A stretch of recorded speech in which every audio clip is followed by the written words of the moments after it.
Welcome to my channel Commerce Academy. Please like, comment, share and subscribe my channel. Thanks. বিসমিল্লাহির রহমানির রহিম। প্রিয় ছাত্রছাত্রী, আশা করি তোমরা ভালো আছো। আমি তোমাদেরকে প্রথম ক্লাসে জাবেদার নেয়াবলী কিছু অংশ আলোচনা করেছিলাম। এটা জাবেদার নেয়াবলী কয়েকটা বিষয়ে পার্টে বিভক্ত হবে। প্রথম একটা ক্লাস আমি আলোচনা করেছি কিছু অংশ। আজকে আমি তার পরবর্তী অংশে তোমাদের আলোচনায় যাব। তাহলে আজকে আমরা জাবেদার এই ব্যয়বাচক হিসাব সম্পর্কে কিছু অংশ আলোচনা করছি। আজকে এটা পরিপূর্ণভাবে ব্যয়বাচক হিসাব সম্পর্কে পরিপূর্ণ আলোচনা হবে। তাহলে ব্যয়বাচক হিসাব যদি বলি, ব্যয়বাচক হিসাব কোনো প্রতিষ্ঠানের যাবতীয় ব্যয় বা খরচকে ব্যয়বাচক হিসাব বলা হয়। এটা ব্যয়বাচক হিসাবের সংজ্ঞায় বলা হচ্ছে কোনো প্রতিষ্ঠানের যাবতীয় ব্যয় বা খরচকে ব্যয়বাচক হিসাব বলা হয়। এটার উদাহরণ হিসাবে আমরা এখানে বেতন হিসাব, যেটাকে ইংরেজিতে স্যালারি এক্সপেন্স বলে, ভাড়া হিসাব, রেন্ট এক্সপেন্স, বিজ্ঞাপন হিসাব, মজুরি হিসাব। বিজ্ঞাপন হিসাব হচ্ছে অ্যাডভার্টাইজিং এক্সপেন্স, মজুরি হিসাব হচ্ছে ওয়েজেস এক্সপেন্স, ক্রয় হিসাব হচ্ছে পারচেস এক্সপেন্স, তারপর ক্রয় ফেরত হিসাব বা বই ফেরত হিসাব, উপযোগ হিসাব, ইউটিলিটি এক্সপেন্স। এগুলো বর্ণনা আমি কিন্তু প্রথম ভিডিওতে বলেছি, সেই জন্য আমি আর বর্ণনাগুলো বলে সময়টা নষ্ট করবো না। তোমরা প্রথম ক্লাসের ভিডিওটা মানে উপযোগ খরচগুলো কি, কোনটা কি, এই সম্পর্কে বিস্তারিত আমরা আলোচনা করেছি প্রথম ক্লাসে, প্রথম ভিডিওটা। আশা করি তোমরা একটা সাথে দেখে নিয়েছো। এরপর আসছে ক্রয় হিসাব বা আন্তঃফেরত হিসাব, যেটা কেরিজিন বা ফ্রেট ইন বা ট্রান্সপোর্টেশন ইন বলা হয়, সুদ হিসাব, কমিশন হিসাব, তারপর কারবার, অফিস বা দফতর খরচ হিসাব, আমদানি শুল্ক বা আমদানি শুল্ক হিসাব, শিক্ষানবিশ ভাতা, ডাক, তার ও টেলিফোন খরচ, ঋণের সুদ হিসাব, মূলধনের সুদ হিসাব, অবচয় হিসাব, বীমা সালামি হিসাব, রপ্তানি শুল্ক, কর ও অভিকর, প্রদত্ত বাট্টা, মণিহারি খরচ, মেরামত ও নবায়ন খরচ, অনাদায়ী পাওনা বা কুরিন হিসাব, সাধারণ খরচ, ব্যাংক চার্জ হিসাব, প্রদত্ত কমিশন হিসাব। এগুলো হচ্ছে ব্যয়বাচক হিসাবের সবগুলো উদাহরণ। এই উদাহরণগুলো তোমরা সবগুলো মুখস্থ করে ফেলবা, কেননা উদাহরণ যদি মুখস্থ না করো কোনটা কি বাচক সেটা বুঝবে না। 4টা হিসাবের মধ্যে 5টা হিসাবের মধ্যে প্রত্যেক হিসাবের নাম আলাদা, উদাহরণগুলো আলাদা আলাদা। তোমাদের সেই উদাহরণগুলো অবশ্যই মুখস্থ করে ফেলতে হবে অঙ্ক শেখার জন্য, কাজ করার জন্য। তাহলে আমরা ব্যয়বাচক হিসাব কাকে বলে সেটা জানলাম এবং তার উদাহরণগুলো জানলাম। এরপরের বিষয় হচ্ছে আমাদেরকে ব্যয়বাচক হিসাবে ডেবিট ক্রেডিট নির্ণয়ের নিয়ম। ব্যয়বাচক ডেবিট ক্রেডিট নির্ণয় হচ্ছে ব্যয় বা খরচ বাড়লে ডেবিট, ব্যয় বা খরচ বাড়লে সেটা ডেবিট হবে, আর ব্যয় বা খরচ কমলে সেটা কি হবে, ক্রেডিট হবে। তাহলে মনে রাখবা, ব্যয় বা খরচ বাড়লে ডেবিট আর ব্যয় বা খরচ কমলে ক্রেডিট। এই সূত্রটা অবশ্যই তোমরা মুখস্থ করে রাখবা, মুখের মধ্যে রাখতে হবে। তার মানে এটার অর্থ হচ্ছে যে এখানে যে খরচগুলো আছে, এই যে এই খরচগুলো, এগুলো যদি বাড়ে, কোনো লেনদেন করে যদি আমরা বাড়ে, তাহলে সেগুলোকে ডেবিট করতে হবে, এবং যদি কমে সেগুলোকে ক্রেডিট করতে হবে। মূলত ব্যয়বাচক হিসাবের উদাহরণের বিষয়টা হচ্ছে যে এই সূত্রের উদাহরণ হচ্ছে যে এটাই। এটা আমরা এখন লেনদেনের মাধ্যমে এই বিষয়টা আমরা বুঝিয়ে দিচ্ছি। দেখো, আমি তোমাদের বিষয়টা একটা লেনদেনের মাধ্যমে বুঝিয়ে দিচ্ছি। দেখো, 2001 নম্বর লেনদেন, 2025 সালে জানুয়ারি 1 বেতন প্রদান করা হলো 5,000 টাকা। দেখো, 2025 সালে জানুয়ারি 1 বেতন প্রদান করা হলো। তাহলে এটা হচ্ছে যে একটি লেনদেন। এটা একটি কি? এটা একটি লেনদেন। এই লেনদেনের মধ্যে আমরা এখানে এই যে আমরা যে উদাহরণগুলো শিখেছি, উদাহরণে কি আছে সেটা আমরা অঙ্কের মধ্যে দেখব। উদাহরণতে কোন হিসাবটা এখানে রয়েছে বা কোন নামটা রয়েছে সেই নামটা আমরা এখান থেকে আমরা খুঁজে বের করব। তাহলে আমরা উদাহরণের মধ্যে এই যে বেতন হিসাব, এই বেতন হিসাবটা আমরা জেনেছি, সেটা হচ্ছে যে কি বাচক হিসাব, সেটা হচ্ছে যে ব্যয়বাচক হিসাব, বেতন হিসাবটা। এটা উদাহরণ আমরা একে শিখেছি। তাহলে দেখো, এই লেনদেনের মধ্যেও বেতন নামে একটা শব্দ রয়েছে। তাহলে এই বেতনটা আমরা এই উদাহরণের মধ্যে আমরা পাইলাম। তাহলে এই বেতনটা পাইলাম, এই বেতনটা কি বাচক হিসাব, এই বেতনটা হচ্ছে যে আমাদের ব্যয়বাচক হিসাবের উদাহরণ। আর ব্যয়বাচক হিসাবে ডেবিট ক্রেডিট নির্ণয়ের নিয়ম কি? ব্যয়বাচক হিসাবে ডেবিট ক্রেডিট নির্ণয়ের নিয়ম হচ্ছে ব্যয় বা খরচ বাড়লে ডেবিট, ব্যয় বা খরচ কমলে ক্রেডিট। এটা হচ্ছে ডেবিট ক্রেডিট নির্ণয়। এখন এই নিয়মটা, এখন এই যে বেতন প্রদানের ফলে ব্যয় বা খরচ বৃদ্ধি পেয়েছে নাকি কমে গেছে, সেটা কিভাবে বুঝবো? সেটা বুঝতে গেলে আমাদের লেনদেনটা পড়তে হবে। বলা হচ্ছে 2025 জানুয়ারি 1 বেতন প্রদান করা হলো 5,000 টাকা। বেতন প্রদান করা হলো 5,000 টাকা। এটার অর্থ হচ্ছে যে কি, যখন কোনো প্রতিষ্ঠানে কেউ চাকরি করে, তাকে মাসে বা সপ্তাহে বেতন প্রদান করে। তাহলে সে ওই প্রতিষ্ঠান যদি ওই কর্মীকে মাসে বা সপ্তাহে বেতন প্রদান করে, তাহলে বেতন প্রদান বলে ওই প্রতিষ্ঠানের কি হয়, খরচের পরিমাণ বেড়ে যায়। তাই খরচের পরিমাণ বেড়ে যায় বলে এই বেতন প্রদানটা হলো একটি লেনদেন। এখানে খরচের পরিমাণ বা ব্যয়ের পরিমাণ কি হয়েছে, বৃদ্ধি পেয়েছে। এই ব্যয়ের পরিমাণ, ব্যয় বা খরচের পরিমাণ বাড়ছে। আর বাড়লে এই বেতন হিসাবকে আমরা যাওয়াতে কি করব, এই বেতন হিসাব করার সময় ডেবিট করতে হবে। যেহেতু লেনদেনের বোঝা যাচ্ছে যে কি বেতন প্রদানের ফলে প্রতিষ্ঠানের খরচ বৃদ্ধি পেয়েছে, আর আমরা জানি খরচ বাড়লে হচ্ছে ডেবিট, খরচ বাড়লে আমাদের এখানে ডেবিট আছে, তাহলে বেতন হিসাব কি হবে, বেতন হিসাব ডেবিট হবে। আমরা যখন যাওয়া করবো বেতন হিসাব এটা ডেবিট হবে। এখন ক্রেডিট কি হবে? ক্রেডিট হবে বেতন যদি আমরা প্রদান করি আমাদের প্রতিষ্ঠান থেকে নগদ টাকা কমে যায়। প্রতিষ্ঠান থেকে নগদ টাকা কমে যায়, সেই জন্য নগদান হিসাব, এই যে এখানে নগদান হিসাব, এই নগদান হিসাবকে কি করতে হবে? ক্রেডিট করতে হবে। তাহলে বেতন প্রদানের যাওয়া হলো বেতন হিসাব ডেবিট, নগদান হিসাব ক্রেডিট। এটা আমরা লিখেছি এখানে দেখো, এবং এটার ব্যাখ্যাও দিয়েছি, বুঝো যেটা এখন বলতেছি এখানে সেটা লেখা আছে। 2025 সালের জানুয়ারি বেতন প্রদান করা হলো 5,000 টাকা। এটি একটি লেনদেন। এটি কি একটি লেনদেন? এখানে দুতরফা দাখিলা পদ্ধতি অনুযায়ী দুটি হিসাব রয়েছে। এই লেনদেনে কয়টি হিসাব আছে? দুইটি হিসাব আছে। একটি হলো বেতন হিসাব, আমরা একটি কি হিসাব পাইলাম? একটি পাইলাম বেতন হিসাব, এবং অপরটি হলো নগদান হিসাব। আর অপরটা আরেকটা যেটা হিসাব আছে সেটা হচ্ছে যে কি নগদান হিসাব। তাহলে বেতন হিসাব পাইলাম, নগদান হিসাব পাইলাম। এখন এখানে বেতন হলো ব্যয়বাচক হিসাব, বেতনটা ব্যয়বাচক হিসাব। আমরা বেতনটা পাইছি যে ব্যয়বাচক হিসাবের উদাহরণ, আমরা যে এখানে একটু আগে দেখাইছি তোমাদের, এই যে বেতন, এই বেতন হিসাবটা আমাদের ব্যয়বাচক হিসাবেরই উদাহরণ। ব্যয়বাচক হিসাবের উদাহরণ বেতনটাই। আশা করি তোমরা সেটা দেখতেছো। ব্যয়বাচক হিসাবের উদাহরণ একটু আগেও বলে দিচ্ছি। তাহলে বেতন প্রদানের ফলে প্রতিষ্ঠানের ব্যয় বৃদ্ধি পেয়েছে। এই যে বেতন প্রদান করার পরে প্রতিষ্ঠানের ব্যয় বৃদ্ধি পেয়েছে, যার ফলে বেতন হিসাব ডেবিট করতে হবে। একটু আগে আমি দেখিয়ে দিয়েছি, এটা বেতন হিসাব কি করতে হবে? ডেবিট করতে হবে। অপরদিকে বেতন প্রদানের ফলে প্রতিষ্ঠানের নগদ টাকা হ্রাস পেয়েছে। যখন তুমি বেতন প্রদান দাও তোমার প্রতিষ্ঠান থেকে, তোমার ব্যবসা প্রতিষ্ঠান থেকে নগদ টাকা কমে যাবে।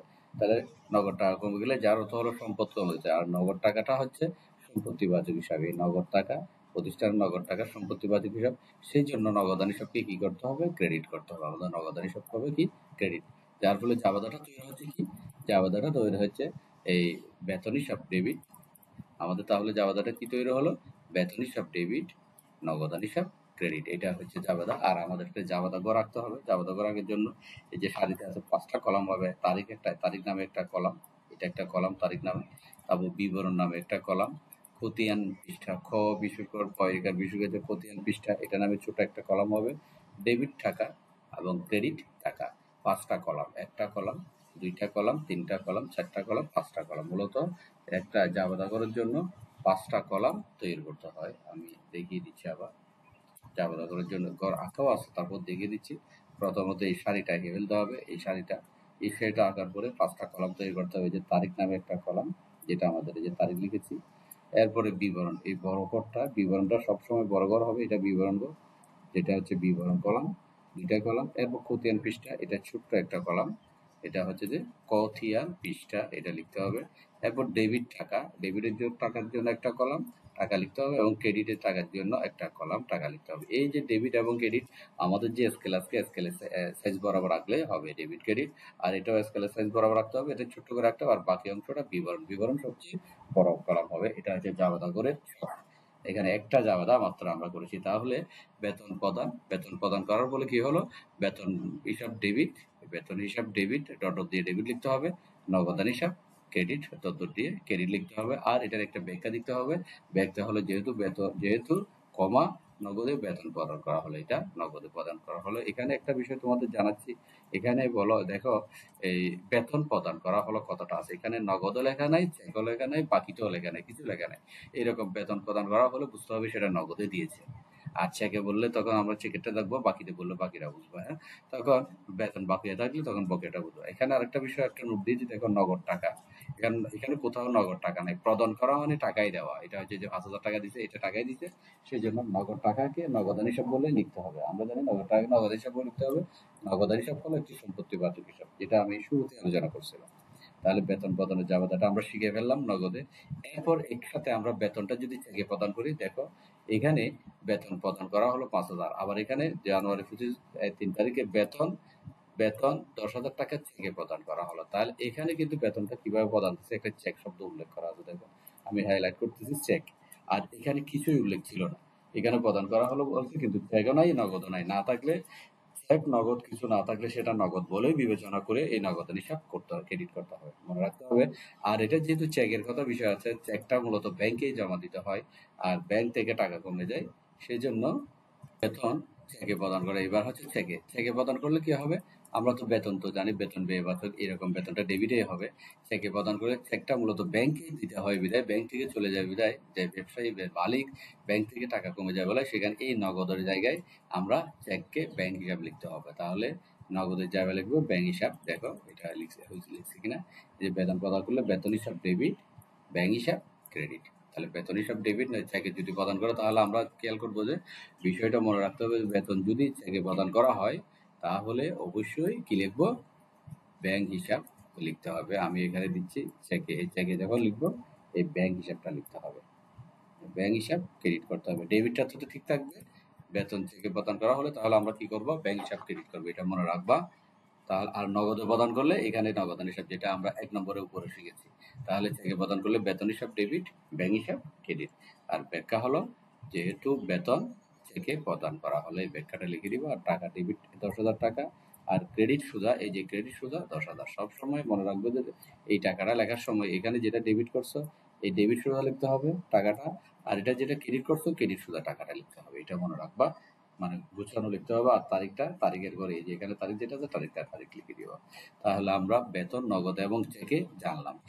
এইভাবে যদি আমরা চিন্তা করি, দেখো এই বেতনের জায়গায় যদি আমরা পরবর্তী পেজে আছে, দেখো বেতন এখানে একসাথে দুইটাই দেখানো। 3 নম্বরটা দেখো, 2025 সালে জানুয়ারি 3 বেতন 10,000 টাকা চেকে ও 5,000 টাকা নগদে প্রদান করা হলো। তাহলে এখানে আমরা বেতন চেকে এবং নগদে দুইটা বিষয় শিখতেছি। বেতন হচ্ছে একটা চেকে, এই যে চেকে, আর বেতন আরেকটা নগদে, নগদ উল্লেখ না থাকলেও নগদ। তাহলে চেকে এবং নগদে প্রদান করলে আমাদের ব্যয়বাচক তো বেতন আছেই, তাহলে বেতন হিসাব ডেবিট, বেতন হিসাব ডেবিট, এটা এটা এটা লিখে ফেললো।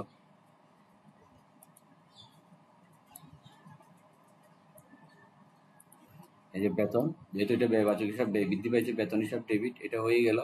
চেকে যেহেতু বলেছে, আমরা একটু আগে শিখেছি চেকে চেক করলে কি বলতে হবে, ব্যাংক হিসাব ক্রেডিট করতে হবে। এই ব্যাংক হিসাব ক্রেডিট, আর যেটা নগদে আছে সেটা হচ্ছে নগদান হিসাব ক্রেডিট। তাহলে দুইটা ক্রেডিট আসছে। আমরা দেখলাম বেতনের জন্য বেতন হিসাব ডেবিট ব্যয়বাচক, আর ব্যাংক থেকে টাকা কমে গেছে ব্যাংক হিসাব ক্রেডিট। ব্যাংক হচ্ছে সম্পত্তিবাচক, সম্পদ বাড়লে ডেবিট কমলে ক্রেডিট। ব্যয়ের সাথে এই ব্যয়বাচকের সাথে সম্পত্তিবাচকের মিল রয়েছে। আমরা একটু আগে যেটা শিখেছি ব্যয়বাচক, ব্যয় বা খরচ বাড়লে ডেবিট, একইভাবে সম্পদ বাড়লে ডেবিট, সম্পদ কমে গেলে ক্রেডিট। তাহলে চেকে টাকা দিলে ব্যাংক থেকে টাকা কমে যাবে, বিধায় ওইটার সম্পত্তি কমে যাচ্ছে, ব্যাংক হিসাব ক্রেডিট। আর নগদে টাকা দিচ্ছে, নগদ টাকা কমে যাচ্ছে, তাও সম্পদ কমে যাচ্ছে, নগদান হিসাব কি ক্রেডিট। তাহলে আমরা দেখলাম বেতন হিসাব ডেবিট, ব্যাংক হিসাব ক্রেডিট, নগদান হিসাব ক্রেডিট। আর টাকা কিভাবে লিখতে হবে, টাকা দেখো আমাদের এখানে 10,000 টাকা আছে, এই যে 10,000 টাকা বেতন চেকে, চেকেটা যেটা বলছে সেটা ব্যাংক সুদা ক্রেডিট চেকেরটা, আর যেটা এই নগদে আছে 5,000 সেটা নগদান সুদা ক্রেডিট। এই দুইটা ক্রেডিটের যোগফল, এই দুইটা ক্রেডিটের যোগফল ডেবিট পাশে বসাই দিতে হবে। 10-এর সাথে 5 যোগ করলে 15,000 টাকা বসাই দিতে হবে। তাহলে আমাদের ব্যাংক জাবাদা হয়ে গেল। যেহেতু চেকে ও নগদে বেতন প্রদান করা হলো, আমাদের ব্যাখ্যা দিতে হবে, এখানে চেকের বিষয় আছে, নগদের বিষয় আছে, চেকে ও নগদে বেতন প্রদান করা হলো। তাহলে আমরা বেতন সংক্রান্ত এই নিয়মটা জেনে গেলাম। এখন এই একটা নিয়ম দ্বারা তোমরা অনেকগুলা কাজ করতে পারবা। দেখো আমি যদি তোমাদের দেখাই, বেতনের পরে যে উদাহরণ আছে, আমাদের বেতনের পরে যে উদাহরণ আছে ভাড়া, এই যে ভাড়া আছে, দেখো আমরা যদি এই জায়গায় এখন এই বেতনের পরিবর্তে যদি ভাড়া লিখি, এই যে এখানে বেতন আছে, এই বেতনের পরিবর্তে যদি ভাড়া লিখি, ভাড়া প্রদান করা হয়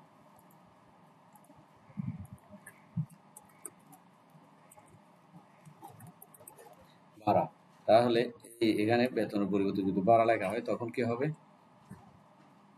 আমরা যদি এখন এই যে বেতন, এই বেতনের জায়গায় যদি ভাড়া লিখি, দেখো আমি অবলিক দিয়ে ব্যবহার করতেছি ভাড়া, ভাড়া প্রদান করা হলো। তাহলে এবার একটা খেয়াল করো, এখানে বেতনের পরিবর্তে ভাড়া প্রদান করা হলো, এই বেতনটা নাই মনে করো, মুছিয়ে দিলাম, একেবারে মুছে দিলাম, বেতনটা নাই, ভাড়া প্রদান করা হলো 5,000 টাকা। এখন এই ভাড়া প্রদান করা হলো, তাহলে তাহলে আমাদের কাছে ভাড়া হচ্ছে ব্যয়বাচক হিসাব, আমরা দেখতেছি দেখো ভাড়া ব্যয়বাচক হিসাব, রেন্ট ব্যয়বাচক হিসাব।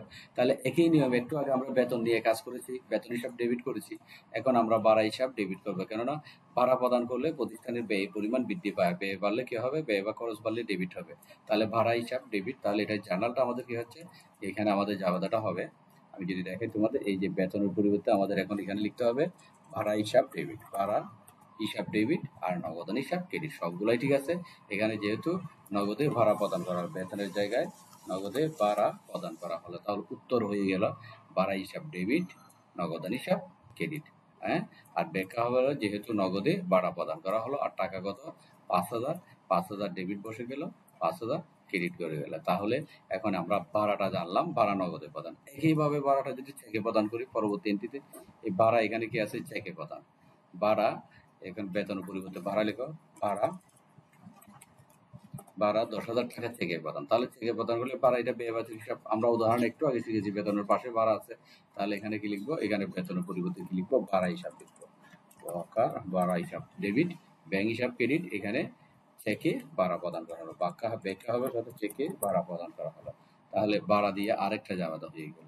আবার একসাথে কম্বাইন আমরা বেতনের যেরকম করছি, এখানে যদি চিন্তা করি, এই ভাড়া চেকেও নগদে প্রদান করা হলো। এই যে ভাড়া 10,000 টাকা চেকেও নগদে প্রদান করে, তখন কি হবে? এখানে বেতন হবে, বেতনের জায়গা হবে ভাড়া হিসাব।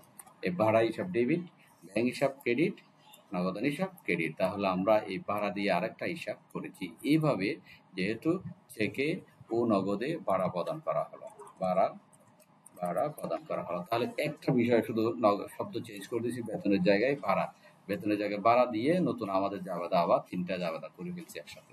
একইভাবে যদি আমরা যাই, ভাড়ার পরিবর্তে পরবর্তী লাইন আছে কি? বিজ্ঞাপন। এই যে বিজ্ঞাপন, এইখানে এই বিজ্ঞাপন শব্দটা যদি লিখি প্রশ্নে, এবার এই ভাড়া প্রদানের জায়গায় লিখে বিজ্ঞাপন খরচ প্রদান করা হলো। বিজ্ঞাপন প্রদান খরচ প্রদান করা হলো, এটার সাথে একটা খরচ যুক্ত হবে, অর্থাৎ বিজ্ঞাপন খরচ প্রদান করা হলো। তাহলে এই বিজ্ঞাপন খরচ প্রদান করলে আমরা এখন কি করব? সব জায়গায় ভাড়ার পরিবর্তে এই যে ভাড়া যেখানে আছে এখানে শুধু বিজ্ঞাপনটা বসাই দিলে হয়ে যাবে। বিজ্ঞাপন বসাই দিলে হবে। আশা করি আমি 3টা দেখাচ্ছি, তোমরা বুঝে যাচ্ছ বিষয়টা। বিজ্ঞাপন হিসাব ডেবিট, নগদান হিসাব ক্রেডিট। তাহলে এখানে শুধুমাত্র বিজ্ঞাপন একটা শব্দ বসাই দিলাম। একইভাবে এখানে ভাড়ার পরিবর্তে এখানে কি লিখতে হবে? বিজ্ঞাপন লিখতে হবে। বিজ্ঞাপন প্রদান করা হলো, এটা লিখে দিতে হবে। এখন এখানে যদি বলি, এটা তো যদি বলি ভাড়া, এখানে কি আছে? এখন ভাড়া জায়গায় বিজ্ঞাপন খরচ, 10,000 টাকা চেকে প্রদান করা হলো। তাহলে এবার ব্যয়বাচক উদাহরণ আছে বিজ্ঞাপন। তাহলে এখানে আমরা কি লিখে দেবো? ভাড়ার পরিবর্তে বিজ্ঞাপন লিখে দিব। আমি 3টা পর্যন্ত করাবো, তারপর তোমরা নিজেরা এটা করে ফেলো। বাকি হিসাবগুলো দিয়ে নিজেরা জার্নাল করে আমাকে দিবা। আশা করি গ্রুপে পোস্ট করবো আর কি। হ্যাঁ, তাহলে ভাড়া, এখানে ভাড়ার জায়গায় কি হবে? বিজ্ঞাপন। এখানে যেটা ভাড়া 10,000 টাকা থেকে 5,000 টাকা নগদে, তাহলে বিজ্ঞাপন 10,000 টাকা থেকে 5,000 টাকা নগদে প্রদান করা হলো। এখানে বিজ্ঞাপন, এখানে ভাড়ার জায়গায় এখন কি বসবে? বিজ্ঞাপন বসবে।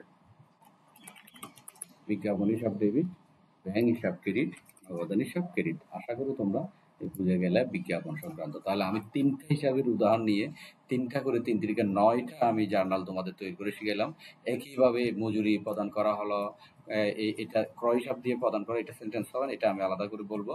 মজুরি প্রদান করা হলো, উপযোগ খরচ প্রদান করা হলো, তারপর পরিবহন খরচ, ক্রয় পরিবহন বা পরিবহন খরচ প্রদান করা হলো, নগদে প্রদান করা হলো, চেকে প্রদান করা হলো, একসাথে 2টা নগদ এবং চেকে, সুদ প্রদান করা হলো, কমিশন প্রদান করা হলো, তারপর কারবার বা অফিস বা দপ্তর খরচ প্রদান করা হলো, আমদানি শুল্ক করা হলো, শিক্ষানবিশ ভাতা প্রদান করা হলো, ডাক তার ও টেলিফোন খরচ নির্বাহ করা হলো, ঋণের সুদ প্রদান করা হলো, মূলধনের সুদ প্রদান করা হলো, সম্পত্তির উপর অবচয়, এটা আবার ভিন্ন রকম জাবেদা। সম্পত্তির উপর অবচয় এটা ভিন্ন হবে। বীমা সালামি প্রদান করা হলো, রপ্তানি শুল্ক বা প্রদান করা, কর অভিকর প্রদান করা হলো, প্রদত্ত বার্তা এটা আলাদা করে হিসাব করতে হবে। মনিহারের খরচ প্রদান করা হলো, মেরামত নবায়ন খরচ প্রদান করা হলো, অনাদায়ী বা কুঋণ এটা আবার ভিন্ন, এটা লেনদেন ভিন্ন হবে। সাধারণ খরচ নির্বাহ করা হলো, ব্যাংক চার্জ হিসাবভুক্ত করা, এটা আলাদা ভিন্ন করা হবে। প্রদত্ত কমিশন প্রদান করা হলো। যেগুলো আমি করা যাবে বলছি, সেগুলো প্রত্যেকটা দিয়ে তোমরা অবশ্যই 3টা করে জাবেদা করবা। একটা হবে নগদে এটার জন্য একটা, একের জন্য একটা, আবার চেকের জন্য একটা। নগদ এবং চেক এই 2টা মিলে একটা। প্রত্যেকটা যদি 3টা করে জাবেদা করো, এখানে তোমাদের অনেকগুলো প্রায় 50টার উপর জাবেদা শিখা হয়ে যাবে ব্যয়বাচকের। এবার আমরা আরেকটা বিষয় আসি। এবার আসলে যে আমরা এই ক্রয় হিসাবটা মূলত আবার এই সেন্টেন্সের সাথে মিলে না। উত্তর হবে কি? কিন্তু এখানে যদি আমি ক্রয় প্রদান করা হলে লিখি, ক্রয় প্রদান করা হলে এইরকম কোনো সেন্টেন্স নাই ক্রয়ের সাথে। এটার সাথে সেটা একটা ভুল সেন্টেন্স, এটাকে সঠিকভাবে লিখতে হবে আমাদের। এটা সঠিকভাবে লেখার জন্য মূলত আমরা ক্রয় নিয়ে আমি আলাদা করে হিসাব লিখেছি, লেনদেন লিখেছি, দেখো, এবং এটার ব্যাখ্যা করেছি। দেখো, এই যে 7 তারিখ 2025 জানুয়ারি 4 নগদে পণ্য ক্রয় করা হলে, এটার সেন্টেন্সটা হবে যে, বা লেনদেনটা লেখার সময় লিখতে হবে যে নগদে পণ্য ক্রয় করা হলো, অথবা পণ্য ক্রয় নগদে পণ্য ক্রয় করা হলে এইভাবে লিখতে হবে। তাহলে আমরা এখানে নগদে পণ্য ক্রয় করা হলে এটা লিখতে হবে। তাহলে এখানে আমরা কি পাইলাম?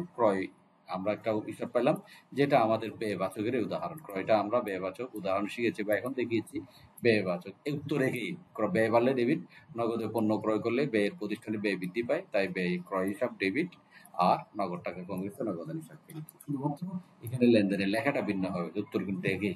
তাহলে মনে রাখবা, ক্রয়ের বেলায় লিখতে গেলে লিখতে হবে, প্রশ্নটা হবে নগদে পণ্য ক্রয় করা হলো, আর উত্তর হচ্ছে ক্রয় হিসাব ডেবিট, নগদান হিসাব ক্রেডিট। কেননা আমাদের মূল কিওয়ার্ড ওই ক্রয়টাই এখানে আছে।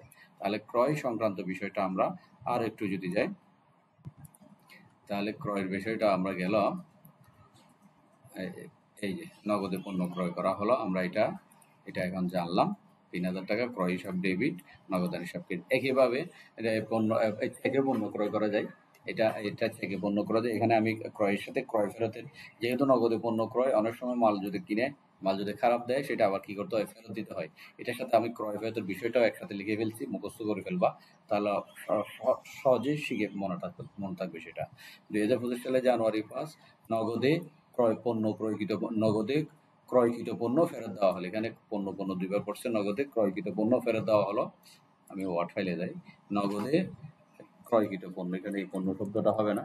নগদে ক্রয়কৃত পণ্য ফেরত দেওয়া হলো 500 টাকা। নগদে ক্রয়কৃত পণ্য ফেরত দেওয়া হলো 500 টাকা। এটা জাবেদা হবে, এটা পুরোপুরি উল্টে যাবে। প্রথম আমরা নগদে ক্রয় জাবেদা যেটা দিচ্ছি এটা উল্টে যাবে।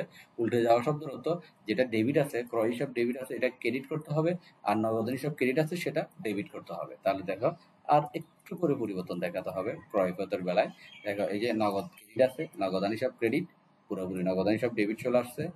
আর ক্রয় হিসাব ক্রেডিট, এটা ক্রয় হিসাব আসছে ক্রেডিট, তবে ক্রয়ের সাথে একটা ফেরত শব্দ যোগ করে দিতে হবে, এটা মনে রাখতে হবে।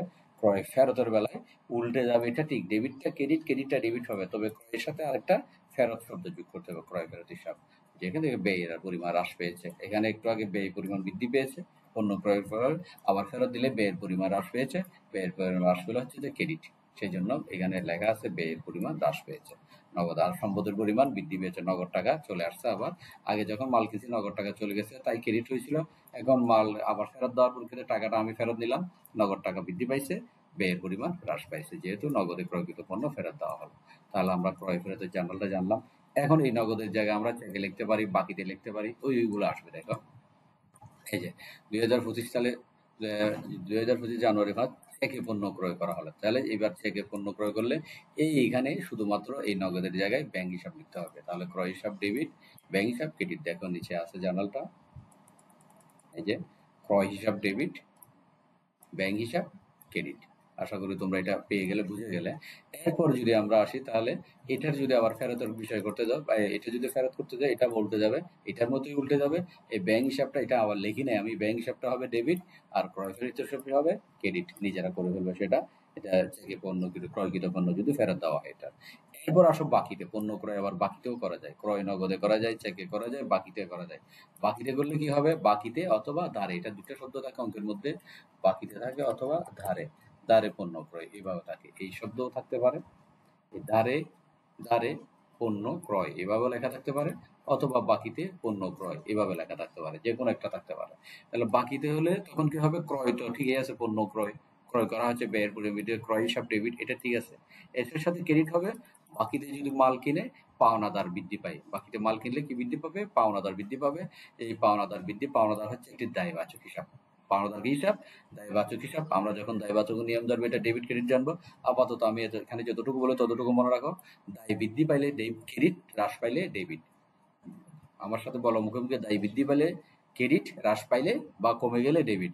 বাকিতে পণ্য ক্রয়ের পরে দায়ের পরিমাণ বৃদ্ধি পায়, দায়ের পরিমাণ বৃদ্ধি পায় বলে পাওনাদার হিসাব ক্রেডিট হয়েছে। হ্যাঁ, আর পাওনাদার হিসাবের অন্য নাম হচ্ছে পদেয় হিসাব। দুইটা হিসাবে তোমরা মনে রাখবা, অঙ্কে অনেক সময় পাওনাদার লেখা থাকে, অনেক সময় পদেয় হিসাব লেখা থাকে। হ্যাঁ, এগুলো পরবর্তীতে রেয়ামিল করতে গেলে, অন্যান্য অধ্যায় করতে গেলে, এটা এই পাওনাদারকে কখনো পাওনাদার নামে দেখবা, কখনো পদেয় হিসাব নামে দেখবা, দুইটাই একই রকম, যে টাকা পাবে। তুমি মাল কিনে আনছো, মনে করো তোমার দোকান হচ্ছে রাউজানে, তুমি শহর থেকে মাল কিনে আনছো বাকিতে বিক্রির জন্য। তাহলে বাকিতে মাল কিনলে তোমাকে সেখানে টাকা দিতে হবে, তার টাকা দিতে হবে, পরিশোধ করতে হবে। সেই শহরে যে টাকা পাবে তোমার, সে হচ্ছে তোমার পাওনাদার। ওইটাকে পাওনাদার বলতে হয়, অথবা পদেয় হিসাব বলতে হয়। হ্যাঁ, আর এটা হচ্ছে একটি দায়বাচক হিসাব। তাহলে বাকি বা ধারে পণ্য ক্রয় করার ফলে কি হয়, ক্রয় হিসাব ডেবিট, পাওনাদার হিসাব অথবা প্রদেয় হিসাব ক্রেডিট। আর টাকাটা বসে গেল ২,০০০ টাকা। এবং ২০০০ টাকা। আশা করি বোঝা গেল। তাহলে আমরা এখানে ক্রয় কয় রকম শিখলাম? আমরা ৩ রকমের ক্রয়ের প্রশ্ন দেখেছি। নগদে পণ্য ক্রয়, প্রথম হচ্ছে নগদে পণ্য ক্রয়। আরো ভিন্ন ভিন্ন নিয়ম আছে। মূলত মূল বিষয়গুলো আমি আলোচনা করতেছি। চেকে পণ্য ক্রয়, তারপর বাকি বা ধারে পণ্য ক্রয়, ধারে বা বাকিতে পণ্য ক্রয়। তাহলে আমরা ৩ ধরনের পণ্য ক্রয় পেলাম। আবার এটা ৩ টাই ফেরত। এটারও যদি ফেরত দাও, এটা যখন ফেরত হয় উল্টে দিতে হবে। পাওনাদার হিসাবে এটা ক্রেডিট আছে, ডেবিট হবে, আর ক্রয় ফেরত ক্রেডিট হবে। তাহলে ক্রয় ফেরতের বিষয়টা আমরা জানলাম, ক্রয়ের জাবাদাও জানলাম, নগদ থেকে বাকিতে। বাকিতে পণ্য ক্রয়ের জাবাদা, এটা ফেরতের জার্নাল এখানে দিয়েছে, বাকিতে পণ্য ক্রয় ফেরত দেওয়া হবে। এটা একটু আগে যেটা আবার মুখে বলে দিলাম, ওইটা ফেরত দিলে জাবাদাটা উল্টে দাও। এই যে পাওনাদার যেটা ক্রেডিট ছিল সেটা পাওনাদার ডেবিট বা পদ হিসাব ডেবিট, আর ক্রয় যেটা ডেবিট ছিল সেটা ক্রেডিট, ক্রয় ক্রেডিট, মাঝখানে ক্রয়ের পাশে একটা ফেরত শব্দ যোগ করে দিবা। তাই হচ্ছে বাকিতে ক্রয়কৃত পণ্য ফেরত দেওয়া হলো। তাহলে আমরা ক্রয় সংক্রান্ত বিষয়গুলো জানলাম। এরপরে আরেকটা বিষয়, এই যে আমি এইগুলো কিন্তু একটু আগে বলে আসছি। বেতন শব্দ রেজিস্ট্রিতে ভাড়া, বিজ্ঞাপন, মজুরি হিসাব আমি আমি ভাড়া দিয়ে পরিবর্তন করে দেখেছি, বিজ্ঞাপন পরিবর্তন করে দেখেছি। এই ২ টা শব্দ পরিবর্তন করে বেতন শব্দের উপরে পরিবর্তন করে ৩ টা জাবাদা বলে দিয়েছি, বুঝিয়ে দিয়েছি। এরকম আরো যে শব্দগুলো আছে সেগুলা বলে দিয়েছিলাম। মজুরি পরিবর্তন দিতে পারবা, উপযোগ, পরিবহন, সুদ, কমিশন, কারবার, অফিস দপ্তর খরচ, আমদানি শুল্ক, এগুলো সবই দিয়ে তুমি কাজ করতে পারবা। তবে অবচয়ের হিসাবটা ভিন্ন হবে। তারপর আর আর প্রদত্ত বার্তাটা হিসাব ভিন্ন হবে, অনাদায়ী পাওনাটা ভিন্ন হবে। এটা আমি একটু আগে বলছি। এই বিলগুলো ভিন্ন হবে, বাকি সবগুলা শব্দ দিয়ে অনেকগুলো জাবেদা নিজে নিজে তৈরি করে ফেলবা। ঠিক আছে? আচ্ছা, এরপরে কি একটা বিষয় আমরা এখানে জেনে রাখা ভালো, করে একটা কথা লিখে রাখছি, জেনে রাখা ভালো।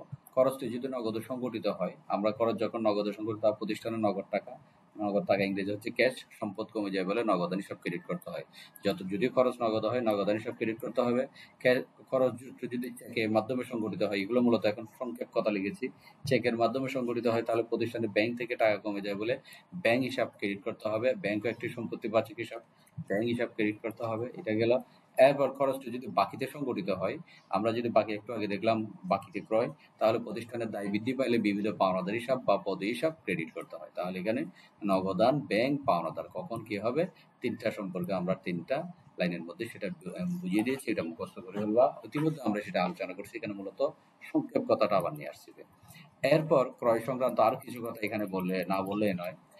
পণ্য ক্রয় সংক্রান্ত কিছু কথা। এটা হচ্ছে যে কি, পণ্য ক্রয় করলে তাকে ক্রয় হিসাব নামে লিখতে হয়। আমরা দেখেছি যত ক্রয় করেছি সবগুলাতে আমরা ক্রয় হিসাব লিখেছি। দেখো, পণ্য ক্রয় করলে এখানেও ক্রয় হিসাব, তারপর নগদে করলে, চেকে ক্রয় করলে এখানেও ক্রয় হিসাব, তারপর বাকিতে পণ্য ক্রয় করলে এখানেও ক্রয় হিসাব। তাহলে সবগুলা ক্রয় হিসাবে লিখেছি। কিন্তু এই নগদে করলে তখন নগদান হিসাব ক্রেডিট করেছি। দেখো, নগদে যখন করছে তখন নগদান হিসাব ক্রেডিট করেছি। আর এই যে নগদান হিসাব নগদে করেছে, পণ্য ক্রয় নগদান হিসাব ক্রেডিট, যেটা নগদে আছে। তারপর চেকে করেছে, চেকে করেছে, ব্যাংক হিসাব ক্রেডিট। তবে সবার ক্রয় কমন, বাকিতে বা ধারে করেছে, পাওনাদার হিসাব বা পদ হিসাব ক্রেডিট করেছি। ৩ রকম পাইলাম। এরপরে তাহলে আমরা এখানে এই নগদে, চেকে, ধারে বা বাকিতে, এই ৩টা বিষয় আমরা নিয়ে আলোচনা করেছি। আরো যে বিষয়গুলো থাকতে পারে, মালিকের ব্যক্তিগত তহবিল থেকে পণ্য ক্রয় করলে মূলধন হিসাব ক্রেডিট করতে হয়। মালিকের নিজস্ব ব্যক্তিগত তহবিল থেকে যদি পণ্য করে তখন উত্তর কি হবে? তখন উত্তর হবে মালিকের ব্যক্তিগত তহবিল থেকে পণ্য ক্রয়। এটা প্রশ্নটা এরকম হতে পারে, মালিকের ব্যক্তিগত তহবিল থেকে পণ্য ক্রয়। তাহলে এটার উত্তর কি হবে? এটার উত্তর হবে ক্রয় বরাবর ঠিকই থাকবে। আর ক্রেডিট হবে যে মূলধন হিসাব, মনে রাখবে। তাহলে ব্যক্তিগত তহবিল থেকে, এই যে আমি যদি এখানে দেখাই, এখানে ক্রয় হিসাব এটা কি থাকবে, এখানে পাওনাদারের জায়গায় মূলধন হিসাব লিখতে হবে। ব্যক্তিগত তহবিল থেকে যদি পণ্য ক্রয়, ক্রয় হিসাব ডেবিট, পাওনাদার হিসাব ক্রেডিট, এটা কি লিখে দিতে হবে? হুম। আচ্ছা, তারপর আমি একটু দেখিয়ে দিচ্ছি সেটা। এই মালিকের ব্যক্তিগত তহবিল থেকে পণ্য ক্রয়, মানে এই যে মালিক, এই মালিকের ব্যক্তিগত তহবিল থেকে পণ্য ক্রয় করলে যাওয়া হবে ক্রয় হিসাব ডেবিট। ক্রয় হিসাব আমি সংক্ষেপে এখানে লিখতেছি, যেহেতু ইতিমধ্যে অনেক আলোচনা করেছে। ডেবিট, ক্রয় হিসাব ডেবিট, আর মূলধন হিসাব ডট দিয়ে ক্রেডিট। হ্যাঁ, তাহলে এই ব্যক্তিগত তহবিল থেকে যদি পণ্য ক্রয় করে, এটাই হচ্ছে এর জাবেদা। আমরা একটা পাইলাম বিষয়, এই মালিকের ব্যক্তিগত তহবিল থেকে পণ্য ক্রয় করলে এই জাবেদাটায় লিখতে হবে ক্রয় হিসাব ডেবিট, আর মূলধন হিসাব ক্রেডিট, একটা গেল। এরপর পদীয় নোটে স্বীকৃতির মাধ্যমে পণ্য ক্রয়, এটা যদি আবার এরপর পদীয় নোটে স্বীকৃতির মাধ্যমে পণ্য ক্রয় করলে কি হবে, এখানে পদীয় নোট হিসাব ক্রেডিট করতে হবে, সব ঠিক থাকবে। এই যে মূলধন এটা এই জায়গায় লিখতে হবে, এই জায়গায় লিখতে হবে পদীয় নোট, এই হিসাবটা লিখতে হবে, পদীয় নোট হিসাবটা লিখতে হবে। পণ্য আমদানি করে পণ্য ক্রয় করলে, আবার পণ্য আমদানি করে পণ্য ক্রয় করলে ব্যাংক হিসাব ক্রেডিট করতে হবে। তাহলে এখানে কি করতে হবে, ব্যাংক হিসাব ক্রেডিট করতে হবে মূলধনের জায়গায় পণ্য। তাহলে এখানে তিনটা বিষয় আমরা জানলাম, নগদ হলে নগদান, চেকে হলে ব্যাংক, বাগদারে বা বাকিতে হলে পাওনাদার বা পদীয় হিসাব, মালিকের ব্যক্তিগত বল থেকে পণ্য ক্রয় করলে মূলধন হিসাব, পদীয় নোটের মাধ্যমে স্বীকৃতির মাধ্যমে পণ্য ক্রয় করলে পদীয় হিসাব, পণ্য আমদানি করলে ব্যাংক হিসাব ক্রেডিট করতে হবে। তাহলে এই বিষয়গুলো তোমরা মনে রাখবা। তাহলে মূলধন হিসাব পাইলাম। আবার যদি একটু বলি, এই পদীয় নোটের মাধ্যমে করতে গেলে পদীয় হিসাব, পদীয় হিসাব। তারপর তাহলে এটা হচ্ছে যে পদীয় হিসাব, এটা কখন হবে, যদি এই যে পদীয় নোটের স্বীকৃতির মাধ্যমে, এটার মাধ্যমে যদি পণ্য করে, পদীয় নোটের স্বীকৃতির মাধ্যমে পণ্য ক্রয় করলে পদীয় নোট হিসাব, যেটা আমি বোল্ড করে দিচ্ছি সেটা ক্রেডিট, সেটা ক্রেডিট করে দেখাইছি এখানে। ক্রয় হিসাব ডেবিট, পদীয় নোট হিসাব ক্রেডিট। এরপরে পণ্য আমদানি করে যদি পণ্য ক্রয় করে, এখানে কি করতে হবে, এখানে ব্যাংক হিসাব ক্রেডিট করতে হবে। এখানে আমাদের পদীয় নোটের জায়গায় ব্যাংক, ব্যাংক হিসাব ক্রেডিট করতে হবে। তাহলে এই এন্ট্রিটা হচ্ছে আমাদের পণ্য আমদানি করলে, পণ্য আমদানি করলে তখন ব্যাংক হিসাব ক্রেডিট করতে হবে, এখানে এই ব্যাংক হিসাব ক্রেডিট করতে হবে। তাহলে ক্রয় সংক্রান্ত আমরা এখানে বেশ কিছু বিষয় আলোচনা করেছি। এই অঙ্কের মধ্যে একটা ক্রয় দিয়ে মূলত আমরা একটা ক্রয় দিয়ে 6টা জাবাদা, এক নগদে, নগদে পণ্য করে নগদান হিসাব ক্রেডিট, চেকে করলে ব্যাংক হিসাব ক্রেডিট, ধারে বা বাকিতে করলে পদে বা পাওনাদার হিসাব ক্রেডিট, মালিকের ব্যক্তিগত তহবিল থেকে ক্রয় করলে মূলধন হিসাব ক্রেডিট, পদীয় নোটের স্বীকৃতির মাধ্যমে পণ্য ক্রয় করলে পদীয় নোট হিসাব ক্রেডিট, আর পণ্য আমদানি করলে ব্যাংক হিসাব ক্রেডিট। তাহলে এখানে 1, 2, 3, 4, 5, 6 ক্রয়ের 6টি জাবাদা আমরা জানলাম।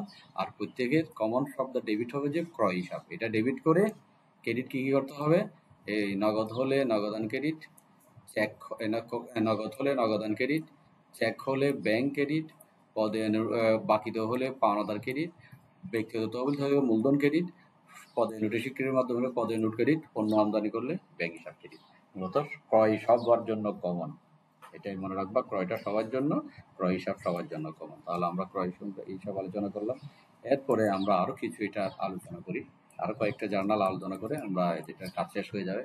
অনাদায়ী পাওনা, যেটা আমি নিয়মের মধ্যে তোমাদের একটু আগে দেখিয়েছিলাম যে এই অনাদায়ী পাওনা বা কুঋণ মানে ব্যয়বাচকের, এটা একটা উদাহরণ। আমি যদি তোমাদের এটা একটু দেখাই, যে আমরা উদাহরণ করেছিলাম এই যে অনাদায়ী পাওনা, অনাদায়ী পাওনা বা কুঋণ, এটাও ব্যয়বাচক হিসাবে উদাহরণ। এটা উদাহরণ, এটা যেমন অনাদায়ী পাওনা কুঋণ। এটা লেনদেনটা প্রশ্ন কিরকম থাকতে পারে, এটা প্রশ্ন থাকবে যে এটা একটা তারিখ দিলাম 2025 সালের জানুয়ারি 20, দেনাদারের উপর 500 টাকা অনাদায়ী দেনা ধার্য করা হলো, অনাদায়ী দেনা ধার্য করা হলো, অথবা দেনাদারের উপর 500 টাকা কুঋণ ধার্য করা হলো। এই অনাদায়ী দেনা অথবা কুঋণ দুইটা একই কথা, দুইটা থেকে যে কোনো একটা শব্দ থাকবে, দুইটা একসাথে দিবে না। অনাদায়ী দেনাদারের উপর 500 টাকা অনাদায়ী দেনা ধার্য করা হলো, অথবা দেনাদারের 500 টাকা কুঋণ ধার্য করা হলো। আর অনাদায়ী দেনা বা কুঋণ এই শব্দটা কি, এটা আমি প্রথম ক্লাস আলোচনা করছিলাম। মানে দেনাদারের নিকট থেকে বাকিতে পণ্য বিক্রয় করলে দেনাদার সৃষ্টি হয়। যদি দেনাদার সেই টাকাটা যদি পরিশোধ না করে, হ্যাঁ, তাহলে অনাদায়ী দেনা বা কুঋণ হলো বাকিতে পণ্য বিক্রি করলে দেনাদার সৃষ্টি হয়। ওই বাকিতে পণ্য বিক্রয় করার পর দেনাদার সৃষ্টি হওয়ার পরে দেনাদারের টাকা উচিত কি তার দোকানদারকে টাকাগুলো দিয়ে দেওয়া। কিন্তু সে যদি টাকা না দিয়ে চলে যায়, তাকে বা বিভিন্ন সময় বারবার টাকা দেওয়ার পরে যদি সে টাকা পরিশোধ না করে, হ্যাঁ, বাকিতে মাল বিক্রি করার টাকাগুলো যদি পরিশোধ না করে সে চলে যায়, বা যেটা আমরা সচরাচর বলতে, সে তুমি মাল কিনেছো, মাল কিনেছো, আমার টাকা দিয়ে দাও, সে টাকা না দিয়ে চলে গেছে, কোথাও চলে গেছে, আর দেখা নাই সাক্ষাৎ নাই, ওই দেনাদারের টাকাটা আদায় করতে না পারলে ওই ব্যবসা প্রতিষ্ঠানের ক্ষতি হবে। ওই ক্ষতিটা হচ্ছে অনাদায়ী দেনা বা কুঋণ। এটা বারবার টাকাটা দেওয়ার পরে আদায় হয় না বিদায় সেই আমরা যেটাকে সিটিং বলে থাকি, ওই বিষয়টা হচ্ছে যে মূলত অনাদায়ী দেনা বা কুঋণ হিসাব বিজ্ঞানের ভাষায়। ওই কুঋণ হলে দেনাদারের পরিমাণ হ্রাস পেয়ে যায়, ওই কাস্টমারটা চলে যায় বিদায় টাকা না দিয়ে ওই কাস্টমার চলে যায়, কাস্টমার বা দেনাদারটা চলে যায়, দেনাদার হচ্ছে সম্পত্তিবাচক, সম্পদ কমে যায়, তাহলে দেনাদার হিসাব ক্রেডিট। আর সাথে সাথে একটা ক্ষতি বা খরচ বৃদ্ধি পায়, অনাদায়ী দেনা হচ্ছে একটা ক্ষতি বা খরচ, ক্ষতি বা খরচ বৃদ্ধি পাইলে আমরা জানি ডেবিট হয়, তাহলে অনাদায়ী দেনা অথবা কুঋণ হিসাব ডেবিট। প্রশ্নে যদি অনাদায়ী দেনার এটা লেখা থাকে তাহলে এখানে লিখবে অনাদায়ী দেনা হিসাব ডেবিট, আর প্রশ্নে যদি কুঋণ লেখা থাকে তাহলে লিখতে হবে কুঋণ হিসাব ডেবিট।